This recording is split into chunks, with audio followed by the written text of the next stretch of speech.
This moment this week where Donald Trump called the conservatives bluff, and then last night they called his bluff, and now this morning he's calling their bluff again, and they're going to vote on it. Here's what we know from Mick Mulvaney, the OMB director, last night talking to Republicans behind closed doors. He said that Donald Trump is done negotiating over this Republican health care bill. The vote must happen today, that is Friday, and if the vote fails, Trump will move on and simply leave Obamacare in place. That's a significant threat to conservatives in the House, who, you guys have been saying, have voted again and again to repeal Obamacare. They view that as one of their most important goals in this legislative session. But Kevin Brady, talking to Arkela Taushi last night, suggested that they simply don't have the votes. Here's what he said.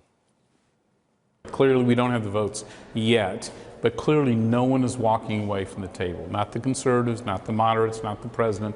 Certainly none of us are. This is a campaign promise to repeal and replace we are going to deliver on.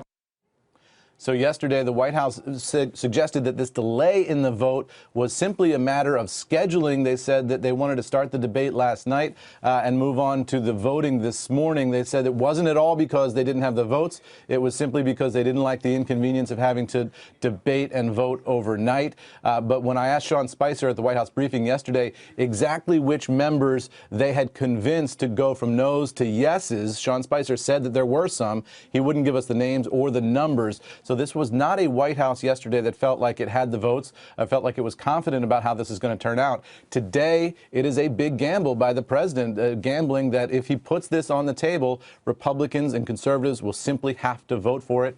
We'll see if he's right later on today.